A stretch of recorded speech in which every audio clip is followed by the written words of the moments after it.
Merci à vous qui nous suivez. Nous, c'est la télévision Uvira News TV. Comme d'habitude, l'émission reste Zoom sur la société. Et Zoom sur la société étant votre émission de tous les temps qui fait un focus sur tout ce qui se passe, surtout localement. Là, c'est à Uvira où nous sommes.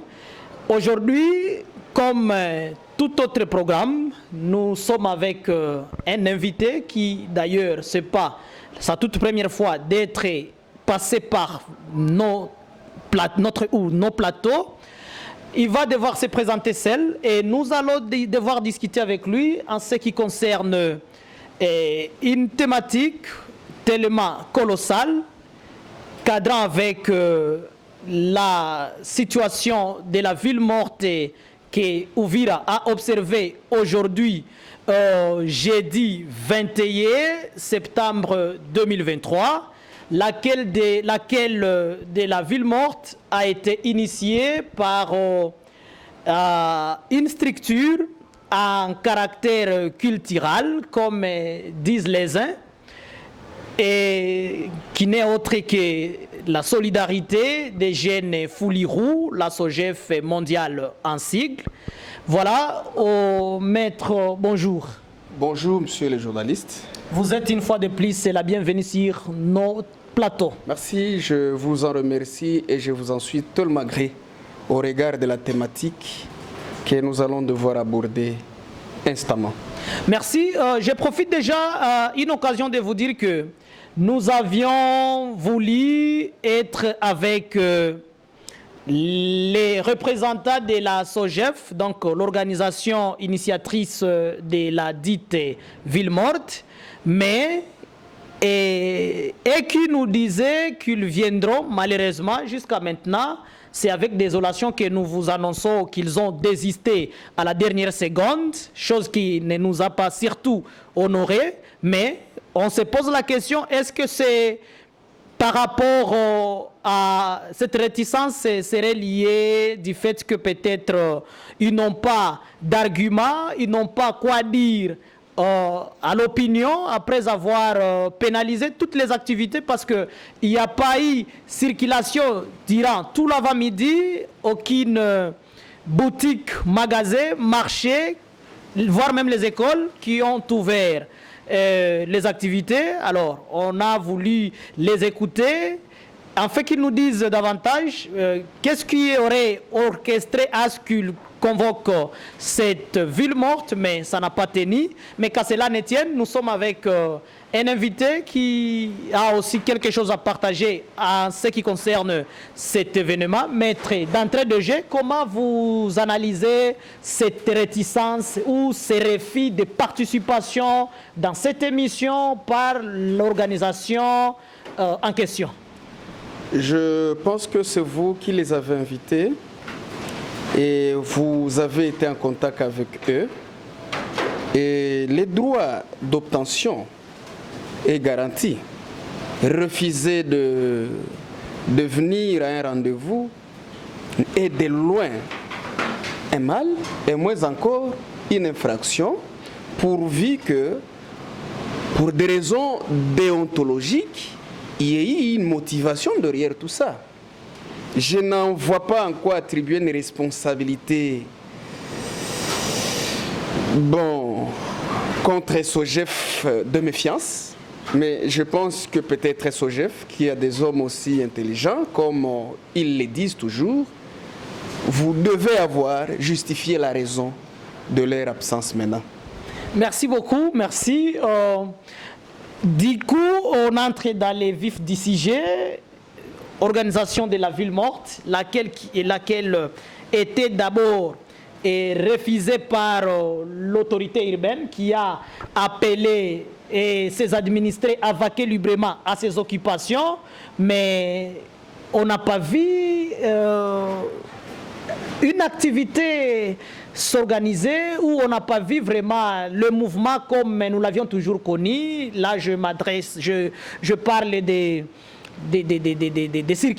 la circulation routière, les boutiques, les magasins ouverts leurs activités Et si on peut consulter un peu ce communiqué de la mairie et qui a été signé par le maire lui-même, il y a quelque part où il a dit que il a consigné que il a traité cette ville morte des non fondés du fait qu'elle apparaît des tribalismes. Ah, comment vous avez analysé cela, maître? Le communiqué du maire, je dis aussi que ça fait partie des actes administratifs, mais à caractère exhortatif, qui n'engage que la mairie, qui a analysé cette manifestation et l'a taxé de tribalisme. Ça, c'est le point de vue du maire de la ville. Nous, en tant qu'activistes des droits de l'homme, depuis le temps, nous avons aussi notre aperçu au regard de cette manifestation de la ville morte. Et comment vous avez constaté la situation, dira tout l'avant-midi? Est-ce que la ville morte a réussi ou et pourquoi la population a aussi semblé désobéir à l'appel de l'autorité urbaine? Il n'y a pas d'entrant de jeu, une attaque frontale entre la population et l'autorité urbaine, moins encore la SOGEF. Je pense, lorsque l'autorité émet des communiqués, il doit entourer ces communiqués de moyens ou de mécanismes de protection, ce qu'on appelle le mécanisme d'accompagnement. La population d'Uvira, pour toujours, vit de ces petites activités économiques régulières. Un peuple placé à côté du lac et à côté des frontières, ce sont des interactions commerciales qui permettent à cette population de vivre. Il est vrai que la plupart des manifestations n'ont jamais eu l'assentiment de la population. Cependant, comme cette population manque le mécanisme d'accompagnement pour la protéger lorsqu'elle va dans ses activités, surprenamment, que même les autorités urbaines, lorsqu'il y a une manifestation, ne vont même pas dans leurs activités. Par conséquent, cette population doit se résorber en restant à la maison. Mais on doit interpréter. Est-ce que rester à la maison, c'est obéir au mot d'ordre? Ou c'est aussi analyser la crainte de ne pas se voir spolier le bien des commerces? C'est dans ces deux voies qu'il faut analyser la récurrence de ces manifestations qui se traduisent par des villes mortes. Mais, comme vous êtes journaliste, je pensais que vous auriez l'opportunité de sonder la population, parce que du reste, vous devez être en contact avec la communauté et leur demander si cette manifestation l'arrangeait. Bien que je ne suis pas porte-parole de la communauté, je m'imagine que, en tant qu'activiste des droits de l'homme, la ville morte, c'est la dernière circonstance par laquelle on doit faire pression. On ne peut pas commencer par émettre sa revendication et aussitôt sauter à la ville morte. Nous en avons toujours échangé. Toujours est-il qu'à Uvira, on estime que c'est lorsqu'on organise les villes mortes qu'on est applaudi. Mais dans le fond, la population en souffre. C'est dans ce sens qu'il faut analyser la ville morte. Maître, merci beaucoup. Écoutant dire certains acteurs de la société civile n'ont pas vraiment partagé le même avis que la jeunesse Foulirou, et voire même certains acteurs politiques. Les uns traitent ces mouvements du populisme, de récupération. Vous, en tant que faiseur des droits, comment vous avez analysé ces mouvements? Faiseur d'opinion, oui. Je ne sais pas que nous pouvons arriver dans une société où les langues ne se délient pas. C'est ça la liberté d'expression, inscrit sur pied de l'article 23 de la Constitution. Est-ce que nous sommes dans une société où tout le monde parlerait un seul langage, alors que tout le monde réfléchit différemment? Des précipitations. Des précipitations, pourquoi? Parce qu'on ne fait pas l'action pour se décharger, comme si c'était un fardeau qu'on portait au dos. On fait l'action pour que l'on projette le résultat matérialisable. Et le mal de ne pas arriver là-bas, c'est du populisme, c'est chercher les renommées. Lorsque l'on fait l'action, tenant compte que je ne vais pas arriver à un résultat, et bon, ce que l'on fait, c'est ça qu'on appelle le populisme. Mais si l'action, à l'issue desquelles on s'est engagé, produisait des résultats, je pense qu'on est loin du populisme. Et nous n'avons que peu de temps pour analyser cela. Et comment vous personnellement, parce que pour ceux qui ne le savaient pas, la SOGEF appuie sa décision pour le fait que souvent il y a recrutement de la main-d'œuvre locale qui exige le recrutement de la main-d'œuvre locale faiblement représentée dans les différents services de l'État. Voilà la première raison.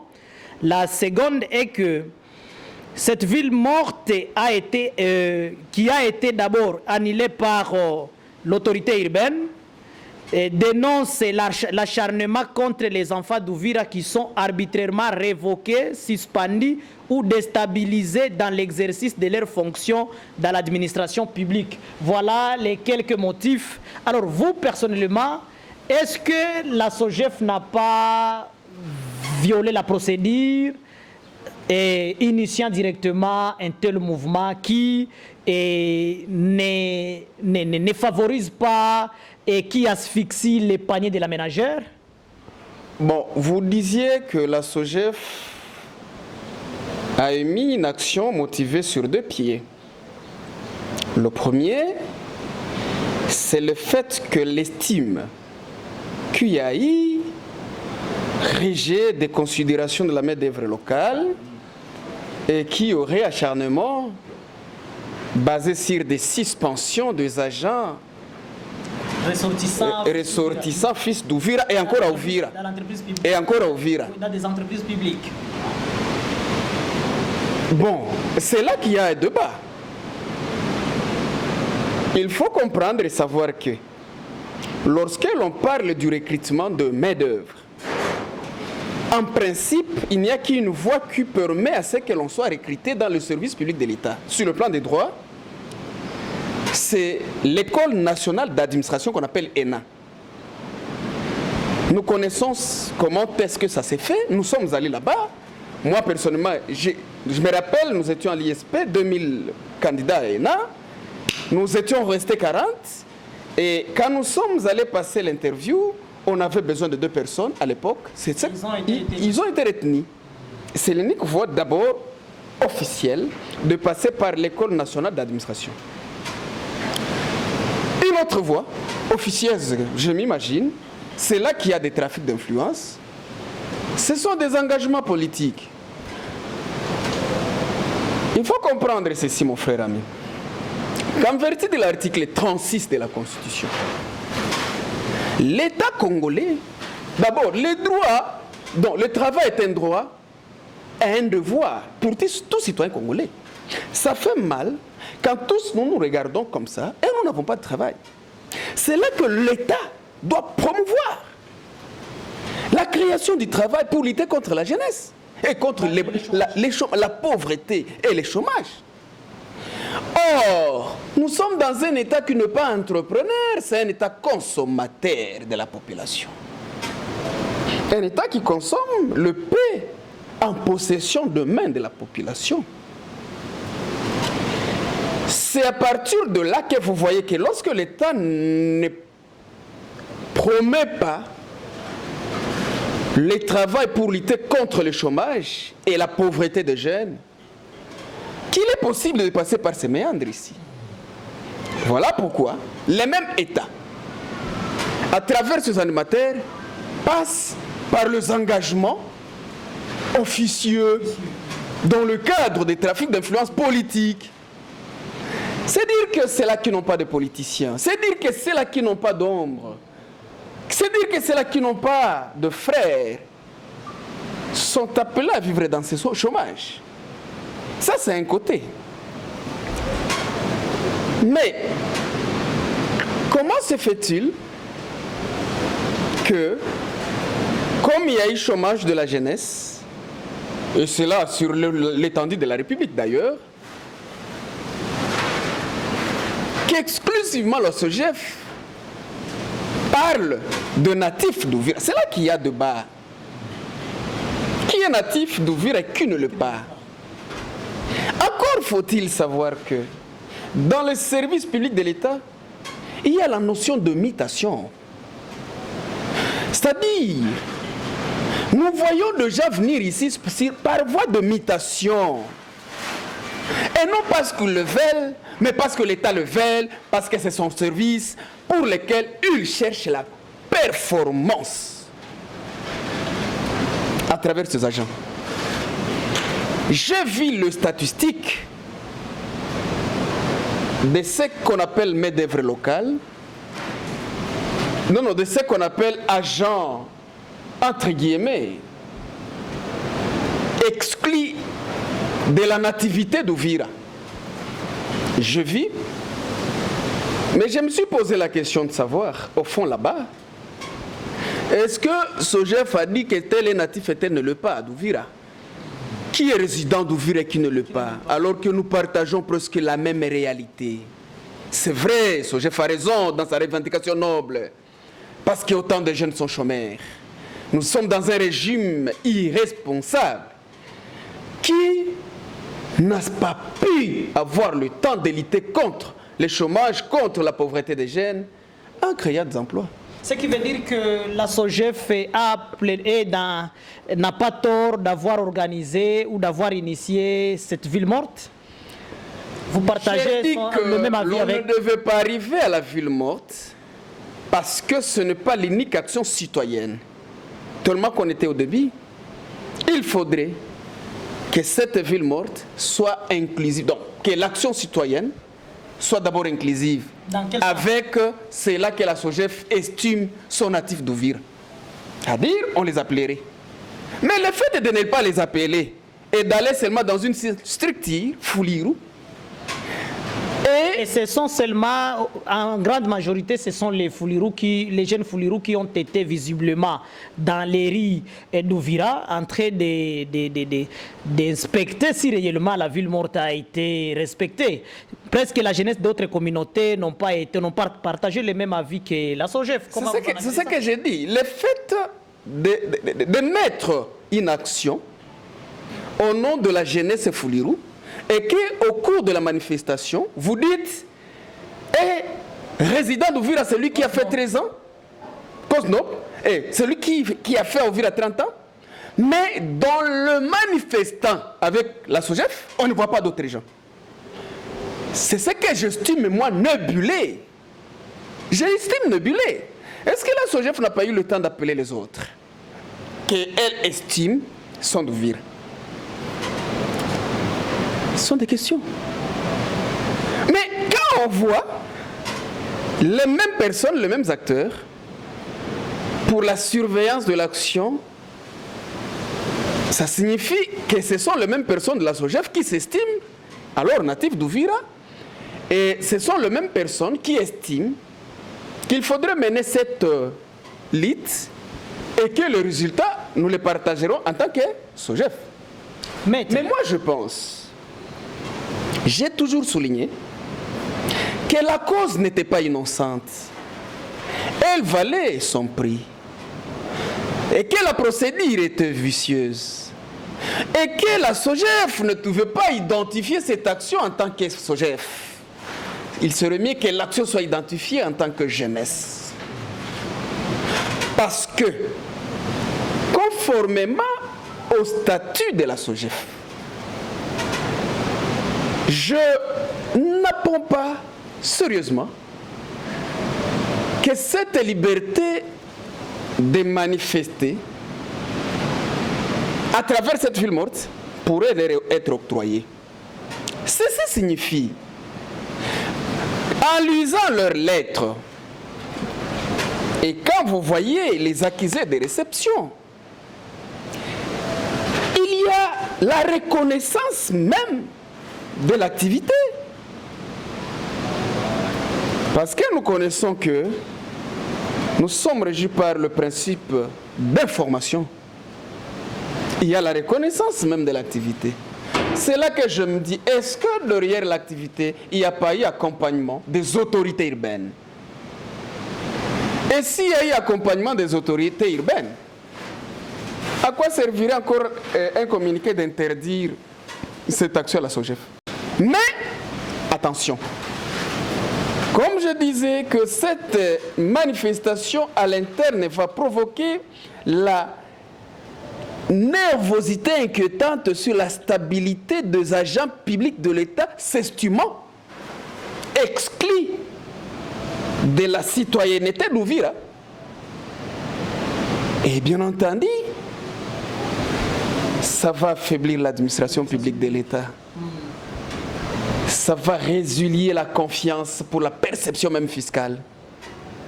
Et le même État qui n'a pas réussi à promouvoir le travail en sera victime. De plus, cette action ici, parce qu'on n'a pas fédéré les forces, ça crée l'incohérence sociale et une crise de confiance entre les jeunes. D'où les uns vont s'estimer des ayants droit parce que nous sommes chez nous au Ouvira, et les autres de s'exclure moralement. Exclusion sociale. Nous allons constater cela. C'est-à-dire que désormais, en réciprocité, demain,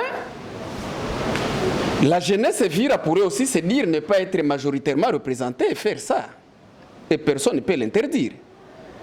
La jeunesse Banyamulenge aussi va dire ne pas, parce qu'on ne peut pas l'exclure d'appartenance. Et bien d'autres jeunes. Maître, dans le cadre de finir avec cette mission, il y a certains internautes qui accusent, qui traitent cette question d'absence d'autorité de l'État. Parce que selon eux, ce n'est pas possible qu'à chaque fois l'autorité urbaine ait interdit de tels mouvements et on les voit se réaliser à un pourcentage élevé. Vous, personnellement, comment partagez-vous les mêmes avis que ces internautes ou vous avez une autre façon de voir les choses? C'est pourquoi moi je vous ai dit que